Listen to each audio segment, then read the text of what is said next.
पिछले लेक्चर में हम लोगों ने चार्ज के बारे में स्टडी किया था। अब इस लेक्चर में हम लोग ये समझते हैं कि कोई भी बॉडी पर चार्ज ट्रांसफर कैसे किया जाता है। ठीक है, तो हमारे पास में कुछ मेथड्स हैं, मेथड्स ऑफ चार्जिंग। पहला फ्रिक्शन, दूसरा कॉन्टैक्ट मेथड और तीसरा इंडक्शन मेथड। इन सब का मतलब ये नहीं है कि चार्ज डेवलप किया जा रहा है, चार्ज डेवलप नहीं किया जा रहा है, चार्ज एक बॉडी से दूसरी बॉडी पर किसी तरीके से ट्रांसफर किया जा रहा है। ठीक है, तो इनको वन बाय वन उठाते हैं। पहला मेथड है फ्रिक्शन। फ्रिक्शन का मतलब है कि हम लोग कोई बॉडी को दूसरी बॉडी से रगड़ते हैं, है ना। तो रगड़ेंगे तो फ्रिक्शन के कारण से हीट डेवलप होगी, हीट डेवलप होगी तो कोई एक बॉडी से इलेक्ट्रॉन्स निकल कर दूसरी बॉडी पर चले जाएंगे जो कॉन्टेक्ट में है। ठीक है, तो जिस बॉडी से इलेक्ट्रॉन निकलेंगे उस पर तो पॉजिटिव चार्ज आ जाएगा और जिस पर इलेक्ट्रॉन जाएंगे उस पर नेगेटिव चार्ज आएगा। अब क्योंकि दोनों बॉडीज पर सेम इलेक्ट्रॉन का ट्रांसफर हुआ है तो दोनों पर सेम अमाउंट ऑफ चार्ज आएगा और नेचर उनका ऑपोजिट होगा, एक पर पॉजिटिव और दूसरे पर नेगेटिव। तो ये किसके कारण से हो रहा था? हीट जनरेशन के कारण से। और जो ये प्रोसेस है इसको हम लोग फ्रिक्शनल इलेक्ट्रिसिटी का नाम देते हैं। और इस पर क्वेश्चन पूछ रहेगा कि व्हाट इज फ्रिक्शनल इलेक्ट्रिसिटी। तो हम लोगों को ये पूरा बोलना है। When two bodies are rubbed together, charges are developed on both the bodies. Electrons are transferred from one body to another due to heat generation by friction. This is called frictional electricity. ठीक है, अब दो point हम लोगों को mention कर देने। Both the bodies will have equal amount of charge, but their nature will be different. हम लोग को ये एग्जाम्पल भी ध्यान रखने कि ग्लास रोड को जब हम लोग सिल्क से रब करते हैं तो ग्लास रोड पर पॉजिटिव चार्ज आता है और सिल्क पर नेगेटिव। ये इन दोनों के खुद के नेचर के कारण से होता है कि ये ग्लास रोड इजीली इलेक्ट्रॉन को दे देता है इन कंपेरिजन टू सिल्क। इसी तरीके से जब फर को या वूल को हम लोग प्लास्टिक या एबोनेट रोड से रब करते हैं तो फर पर पॉजिटिव चार्ज आता है और प्लास्टिक पर नेगेटिव चार्ज आता है। ठीक है, अब हम लोग बहुत ज्यादा इलेक्ट्रॉन्स एक बॉडी से दूसरी बॉडी पर ट्रांसफर नहीं कर सकते। इसका मतलब है कि large amount of charges can not be developed by the friction method. ठीक है, तो ये पॉइंट इसलिए हम लोगों ने लिखा है। फिर जितना ज्यादा एरिया होगा उतना ज्यादा हीट जनरेशन होगा तो उस हिसाब से चार्जिंग भी ज्यादा होगी। ठीक है, तो जैसे हमारे पास में ये कोई रोड है, इसको हम लोग इस पॉइंट पर रब कर रहे हैं तो यहाँ पर एरिया कम है, पॉइंट ऑफ कॉन्टेक्ट कम है। यहाँ पर ज्यादा एरिया में हम लोग रब कर रहे हैं तो यहाँ ज्यादा इलेक्ट्रॉन्स एक बॉडी से दूसरी बॉडी में ट्रांसफर हो सकते हैं। इसलिए जब कॉन्टेक्ट एरिया बढ़ता है तो चार्ज बढ़ जाता है। अब एक क्वेश्चन कई बार एग्जाम में पूछा हुआ है, इसमें यह कहा जाता है कि अपने पास कोई मेटल रोड है उसको किसी कपड़े से हम लोग रगड़ते हैं। ठीक है, तो जब हम लोग इनको आपस में रब करेंगे तो मेटल रोड पर भी चार्ज आएगा और कपड़े पर भी चार्ज आएगा। लेकिन मेटल रोड हम लोगों ने पकड़ रखा है तो क्या होगा कि वो चार्ज मेटल रोड में से होकर हमारी बॉडी में से होकर अर्थ में चला जाएगा। हमारी बॉडी कंडक्टिंग बॉडी, हम लोग यहाँ पर मान के चलते हैं कि हम लोगों ने शूज नहीं पहन रखे हैं। ठीक है, तो जो हमारे पास में मेटल रोड है वो चार्ज नहीं हो पाएगी, ध्यान रखेंगे।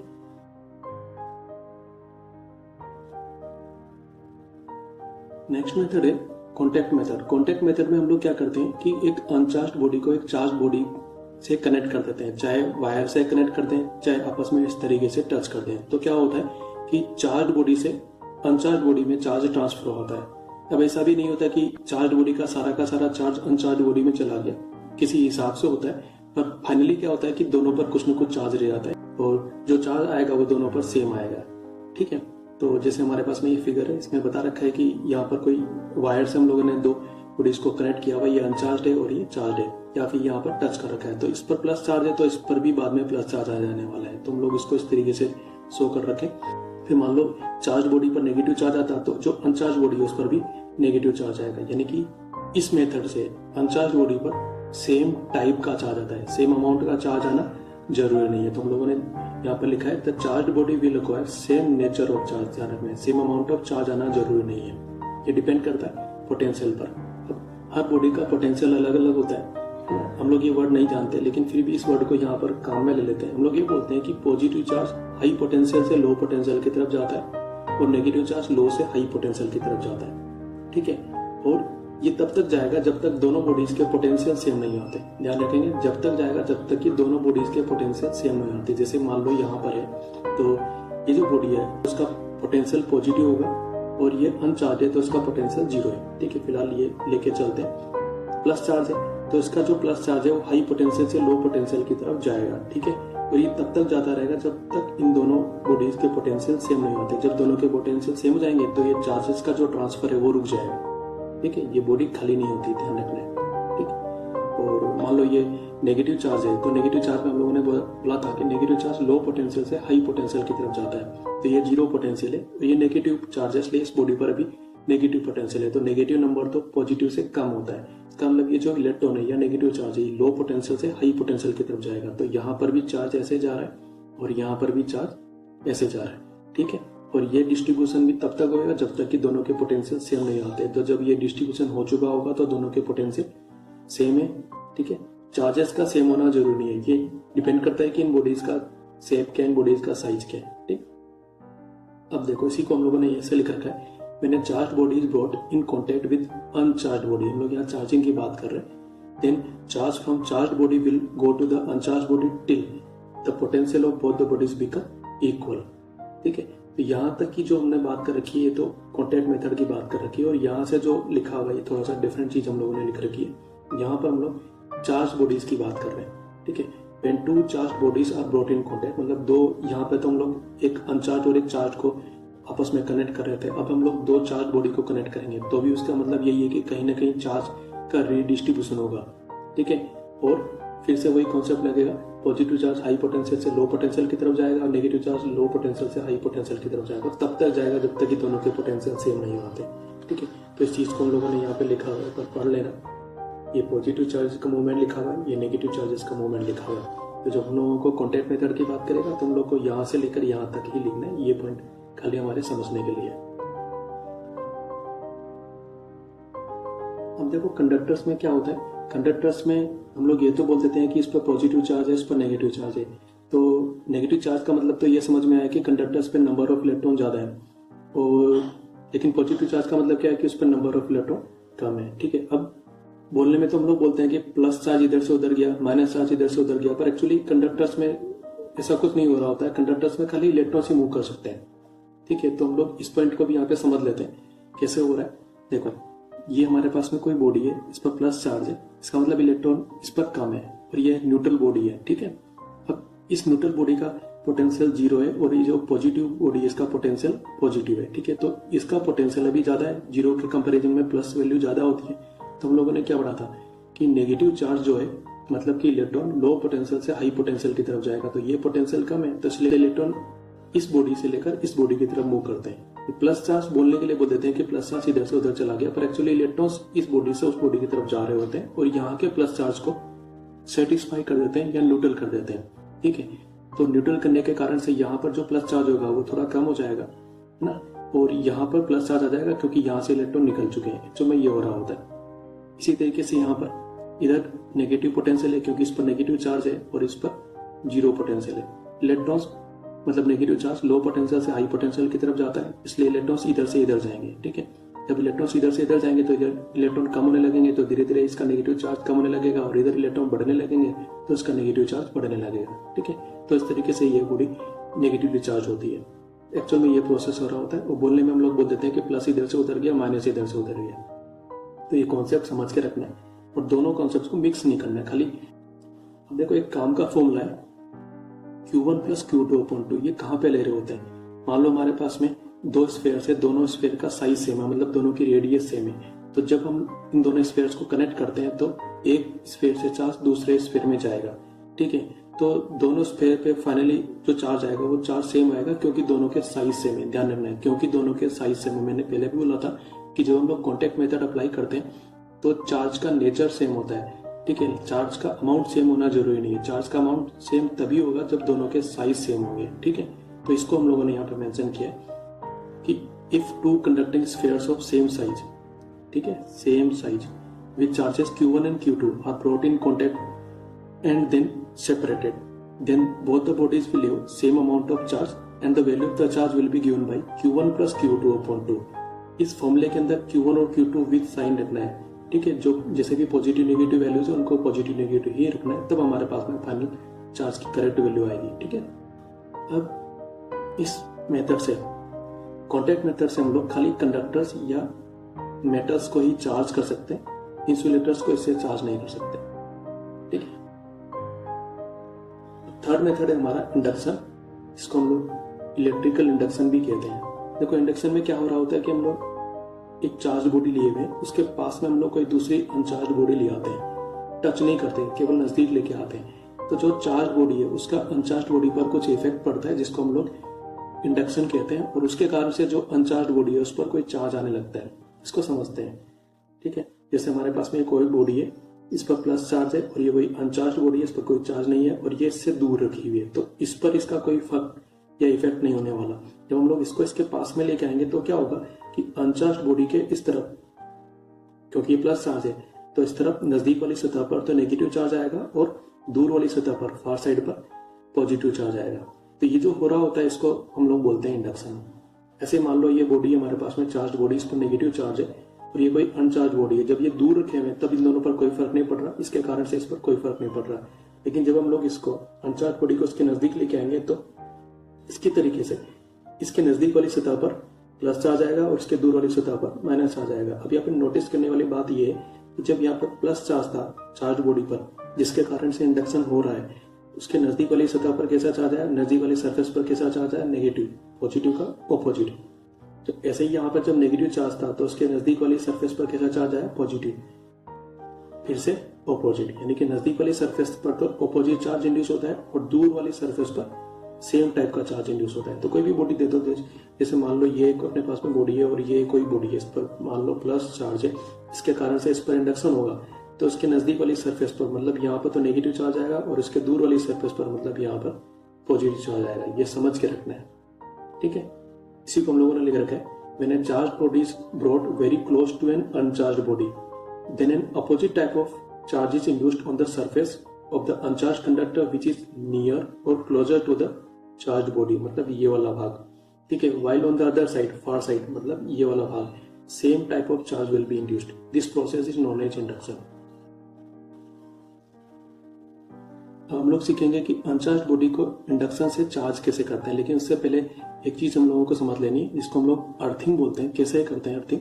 अपने पास में बॉडी है, ठीक है, इस पर प्लस चार्ज है, इसको हम लोगों ने एक वायर से अर्थ से कनेक्ट कर दिया है, तो ये जो साइन होता है ये अर्थिंग का साइन है, ठीक है। अब इसमें क्या हो रहा होता है, हम लोग ये बोल देते हैं कि ये प्लस चार्ज अर्थ में चला गया, ठीक है। एक्चुअल में क्या हो रहा होता है, प्लस वगैरह तो कहीं जाता नहीं है, क्योंकि ये तो कंडक्टर है, यहाँ पे तो खाली इलेक्ट्रॉन्स ही मूव कर सकते हैं। तो इलेक्ट्रॉन्स अर्थ से इसके ऊपर आते हैं और इस प्लस चार्ज को सेटिस्फाई कर देते हैं, ये इसका मतलब हो रहा होता है, ध्यान रखेंगे।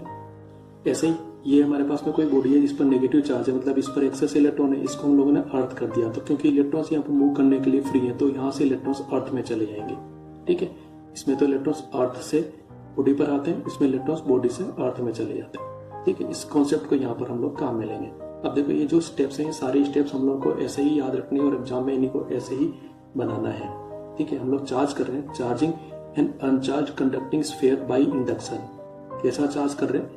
Negative charge. जब पॉजिटिव चार्ज की बात करेंगे तो ये साइन को पलट देना है, ठीक है। तो सीखते हैं क्या हो रहा है। देखो पहले स्टेप में क्या किए हुए, हमारे पास में दो स्फीयर है, दोनों को हम लोगों ने दूर दूर रखा हुआ है। ए स्फीयर पर हम लोगों ने प्लस चार्ज दे रखा है और बी स्फीयर हमारे पास में अनचार्ज है, ठीक है। अब जब इसको दूर रखा हुआ है तो इसका इस पर कोई इफेक्ट नहीं पड़ रहा है। जब हम लोग इसको इसके नजदीक लेके आएंगे तो इसका इफेक्ट पड़ने लगेगा, ठीक है। तो हम लोग इसको सेकंड स्टेप में इसके नजदीक ले आते हैं। अब इसका इफेक्ट पड़ने लगेगा तो मतलब ये है कि इसका जो प्लस चार्ज है वो इस कंडक्टिंग बॉडी के इलेक्ट्रॉन्स को अपनी तरफ पुल करेगा, तो इसके जो इलेक्ट्रॉन्स है वो खिसक के यहाँ पर इसके नजदीक इकट्ठे हो जाएंगे। अब क्योंकि इस वाले जगह से इलेक्ट्रॉन्स खिसक के यहाँ आ गए तो यहाँ पर इलेक्ट्रॉन्स कम हो गए, तो इस वाले पोर्शन में इलेक्ट्रॉन्स के कम होने के कारण से प्लस चार्ज आ गया और यहाँ पर इलेक्ट्रॉन्स कलेक्ट हो गए तो यहाँ पर नेगेटिव चार्ज आ गया, ठीक है। इसी को हम लोग इंडक्शन बोलते हैं। अब देखो क्या कर रहे हैं हम लोग, इस वाले पॉइंट को, फार वाले पॉइंट को अर्थ से कनेक्ट कर रहे हैं, मतलब कि ये अर्थिंग कर रहे हैं। तो कहने में हम लोग ये बोल देते हैं कि ये प्लस चार्ज अर्थ में चला गया, पर एक्चुअली यहाँ से इलेक्ट्रॉन निकलेंगे अर्थ से और इस प्लस चार्ज को सेटिस्फाई करेंगे। ये यहाँ नहीं आ पाएंगे क्योंकि ये जो नेगेटिव चार्ज है वो इलेक्ट्रॉन को रिपेल करेगा, ठीक है। तो इन्होंने क्या किया, इस प्लस चार्ज को सेटिस्फाई कर दिया अर्थिंग के बाद में। ये हमारी थर्ड स्टेप हो गई। अब हम लोग क्या कर रहे हैं, फोर्थ स्टेप में ये समझ ले रहे हैं कि ये प्लस चार्ज हमारा न्यूट्रल हो चुका है। फिफ्थ स्टेप में हम लोग इस वायर को डिस्कनेक्ट कर देंगे। तो डिस्कनेक्ट करने के बाद में हमारे पास में जो सिचुएशन आएगी वो ये आएगी कि ये जो इलेक्ट्रॉन है जो यहाँ पर इसके अट्रैक्शन के कारण से आए थे, ये मूव करके पूरे स्फीयर पे नहीं जा पाएंगे क्योंकि ये इसके अट्रैक्शन के कारण से बंधे हुए हैं, ठीक है। अब जब हम लोग इस स्फीयर को वापस दूर ले जाएंगे तो इस स्फीयर का अट्रैक्शन फोर्स वीक हो जाएगा या जीरो हो जाएगा, तब ये इलेक्ट्रॉन्स मूव करने के लिए फ्री हैं और इसके चारों ओर ये यूनिफॉर्मली सरफेस पर डिस्ट्रीब्यूट हो जाएंगे, ठीक है। तो ये बॉडी अब कैसे होगी, नेगेटिवली चार्ज होगी। पहले कैसी थी, अनचार्ज थी, ठीक है। इस तरह से इस अनचार्ज बॉडी पर इंडक्शन के कारण से नेगेटिव चार्ज आ गया। तो ये पूरी स्टेप्स हम लोगों को समझ के रखनी है। एग्जाम में पूछता है तो इन स्टेप्स के फिगर बनाने हैं और इनको 1 बाय 1 जरूरत पड़ती है तो लिखना है डिटेल में, अदरवाइज फिगर बनाने से हमारा काम हो जाने वाला है। वैसे इसमें ये ध्यान रखना है कि जब बॉडी को पॉजिटिव चार्ज करेंगे तो ये सारे साइन पलट जाएंगे, पॉजिटिव को नेगेटिव कर देना, नेगेटिव को पॉजिटिव कर देना। अच्छा देखो, ये जो इंडक्शन वाला मेथड है, इस इंडक्शन वाले मेथड में जो इंड्यूसिंग बॉडी था उसके चार्ज पर कोई फर्क नहीं पड़ता, उसने खाली दूसरे को इफेक्ट किया है। एक चीज, दूसरा जो इंड्यूस्ड बॉडी है ना, उसका चार्ज इंड्यूसिंग बॉडी से ज्यादा नहीं हो सकता है, ठीक है, उसके इक्वल हो सकता है लेकिन उससे ज्यादा नहीं हो सकता है। तो इस चीज को हम लोगों ने लिखा है, charge on inductor body will not change, and second induced charge can not be more than the charge on the inductor. ये दो चीज हम लोगों को ध्यान रखनी है, ठीक है। अब जब हम लोग इंडक्शन कर रहे होते हैं तो इंडक्शन का प्रोसेस कंडक्टर्स पे भी होता है और नॉन कंडक्टर्स पर भी होता है, दोनों पर होता है।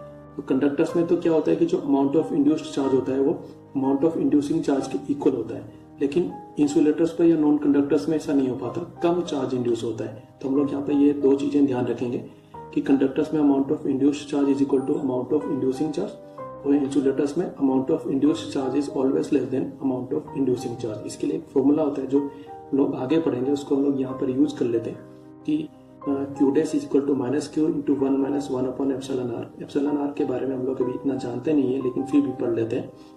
इसमें ये जो Q है ये तो इंड्यूसिंग चार्ज है, मतलब जो दो बॉडीज थी, ये वाली और ये वाली, इस पर प्लस चार्ज था, उसके बाद में माइनस आया था, ये वाला इंड्यूसिंग चार्ज, इसका चार्ज कितना है Q, तो इस पर चार्ज कितना आएगा Q डैश। ये है अपने पास में इंड्यूस्ड चार्ज, ये है इंड्यूसिंग चार्ज, ठीक है। तो Q dash is equal to minus Q into 1 minus 1 upon epsilon R. Metals के लिए एप्सिलॉन आर की वैल्यू इनफाइनाइट होती है, तो 1 अपॉन इनफाइनाइट मींस 0 हो जाएगा, तो Q dash is equal to आएगा माइनस क्यू। इसलिए मेटल्स के लिए हम लोग बोलते हैं कि amount of induced charge, it means this one is equal to amount of inducing charge. बस नेचर ऑपोजिट होता है, वो तो वैसे भी ऑपोजिट होना ही है, इंडक्शन में नेचर ऑपोजिट होएगा, ठीक है। ये काफी काम की चीज है। नेक्स्ट हमारे पास में एक क्वेश्चन एग्जाम में पूछा हुआ है, उस पर पॉइंट हम लोगों ने लिख के दे रखे कि जो व्हीकल्स हैं, व्हीकल्स मतलब खासतौर से जो टैंकर वगैरह होते हैं, ऑयल टैंकर वगैरह, जब ये लोग ड्राइव कर रहे होते हैं तो एयर फ्रिक्शन के कारण से टैंकर पर कुछ चार्ज आ सकता है। टैंकर की जो बॉडी है वो मेटेलिक होती है, तो क्योंकि इनफ्लेमेबल मटेरियल इसमें होता है, पेट्रोल होता है, केरोसिन होता है, गैस होती है, डीजल होता है, तो उसको आग से बचाने के लिए क्या करते हैं कि जो टैंकर की बॉडी है उधर से एक वायर लेके या कोई चेन लेके उसको हम लोग रोड से कनेक्ट कर देते हैं, मतलब उसकी अर्थिंग कर देते हैं, तो उस पर कोई चार्ज आएगा तो वो अर्थ होके जमीन पर चला जाएगा, ठीक है। तो उसके लिए हम लोगों ने यहाँ पर मेंशन किया हुआ है, पढ़ लेना। अब एक काफी इंपॉर्टेंट चीज है जिस पर हम लोगों को एग्जाम में पूछ रखा है, true test of electrification is repulsion, ठीक है। मान लो अपने पास में कोई बॉडी है, वो पूछा है कि ये चार्ज है कि नहीं है, ठीक है, तो कैसे पता करेंगे। तो उसके लिए जो करेक्ट टेस्ट है वो क्या है, रिपल्सन है। क्यों, इसको समझते हैं। जैसे मान लो हमारे पास में कोई बॉडी है, इस पर प्लस चार्ज है, और ये कोई बॉडी हम लोगों को दे दी और पूछा है कि ये चार्ज है कि नहीं है, ठीक है। तो जब हम लोग इसको इसके पास में लेके आएंगे तो यहाँ पर नेगेटिव चार्ज आता है इंड्यूस होके, और यहाँ पर पॉजिटिव चार्ज आता है, ठीक है। अब ये नेगेटिव चार्ज इसके नजदीक है तो इस पर इसके कारण से जो अट्रैक्शन फोर्स लगेगा वो ज्यादा लगेगा, और ये दूर है तो उस पर जो रिपल्सन फोर्स लगेगा वो कम लगेगा। तो इस पूरी बॉडी पर इसके कारण से जो नेट फोर्स लगेगा वो इस तरफ वाला लगेगा, मतलब अट्रैक्शन फोर्स ज्यादा पावरफुल हो गया क्योंकि ये नेगेटिव चार्ज इसके नजदीक था। यानी कि जब हम लोग न्यूट्रल बॉडी को किसी चार्ज बॉडी के नजदीक लेके आएंगे तो वो अट्रैक्ट करेगी। तो इसका मतलब ये हो गया कि हम लोग जज नहीं कर पाएंगे कि ये बॉडी चार्ज है कि अनचार्ज। क्यों, क्योंकि पॉजिटिव चार्ज बॉडी के पास में हम लोग मान लो नेगेटिव चार्ज बॉडी ले आते हैं तो भी तो ये अट्रैक्ट हो जाएगी। तो इसलिए हम लोग बोलते हैं कि true test for electrification is repulsion, है ना। इसलिए मान लो ये प्लस है और ये भी प्लस होता तो हम लोगों को रिपल्सन फील होता, ठीक है। तो हम लोग बोल देते कि ये वाली बॉडी जिसके बारे में हम लोग टेस्टिंग कर रहे हैं, राइट साइड वाली बॉडी, ये पॉजिटिवली चार्ज है। ये हम लोग कंफर्मेशन यहाँ पर रिपल्सन के कारण से कर सकते हैं, लेकिन यहाँ पर नहीं कर सकते। तो इसलिए ये बोला गया, हम लोगों को डायरेक्ट ये स्टेटमेंट याद रखना है। एक क्वेश्चन हम लोगों को एग्जाम में ऐसे पूछ रखा है कि when X-rays strike on the metal surface what happens, क्योंकि एक्सरेज बहुत पावरफुल रेज होती है, तो जब ये मेटल सरफेस पर स्ट्राइक करती है तो मेटल सरफेस में से इलेक्ट्रॉन्स बाहर निकाल लेती है। तो क्योंकि इलेक्ट्रॉन्स बाहर निकल के तो जो मेटल सरफेस है वो कैसा हो जाएगा बताओ, पॉजिटिव चार्ज हो जाएगा। आज का लास्ट टॉपिक हमारा है इलेक्ट्रोस्कोप। देखो इलेक्ट्रोस्कोप क्या काम आता है। इलेक्ट्रोस्कोप एक इस तरह की मशीन होती है जिसमें एक ग्लास का बॉक्स है, ठीक है, और इस पर एक मेटल लोड होती है। यहाँ पर एक नॉब लगा हुआ है। मेटल लोड के बिल्कुल नीचे 2 गोल्ड लीव्स होती है, ठीक है, और यहाँ पर वैक्यूम है। कोई हवा वगैरह नहीं है। ठीक है, ये जो मशीन है ये चार्ज डिटेक्ट करने के काम आती है, मतलब ये चेक करने के काम आती है कि किसी बॉडी पर कोई चार्ज है या नहीं है। कैसे करते हैं, मान लो ये पेन है, पेन पर पता करना है कि ये चार्ज है या नहीं, तो हम लोग क्या करेंगे, इस पेन को इस नॉब से टच कर देंगे। तो सपोज इस पर कोई चार्ज है तो वो चार्ज इस नॉब से होते हुए, इस रोड से होते हुए इन दोनों गोल्ड लीव्स पे जाएगा। ठीक है, तो सपोज इस पर पॉजिटिव चार्ज है तो इन पर भी पॉजिटिव आएगा, इस पर भी पॉजिटिव आएगा। तो ये पॉजिटिव पॉजिटिव रिपेल करेंगे तो यहाँ पर जो गोल्ड लीव्स है वो ऐसे फैल जाएंगी। ठीक है, इसका मतलब है कि यहाँ पर कोई ना कोई चार्ज आ गया, वो किसके कारण से आया था, पेन के कारण से आया था, तो इसका मतलब पेन चार्ज है। इस तरह से ये वर्क करता है। ठीक है, मान लो हमारे पास में ये गोल्ड लीव्स है और इनमें भी इतना डाइवर्जेंस है। ठीक है, मान लो ये डाइवर्जेंस ज्यादा है तो हम लोग ये बोलेंगे कि जो बॉडी हम लोगों ने टच की है उस पर चार्ज ज्यादा है, और उनमें डाइवर्जेंस कम है तो हम लोग बोलेंगे कि उस पर चार्ज कम है। तो जो डिग्री ऑफ डाइवर्जेंस होता है वो ये भी बताता है कि अमाउंट ऑफ चार्ज कितना है, मतलब एक्चुअली वैल्यू नहीं बता पाता, बस ये बता पाता है कि ज्यादा है या कम है। ठीक है, तो हम लोगों ने यहाँ पर लिखा है it is an apparatus to detect charge on a body when a charged body touches the metal rope, that means this one at the top of the rod, the charge flows to the leaves here and thus they diverge. ठीक है, the degree of divergence is an indicator of the amount of charge. This point is important for us.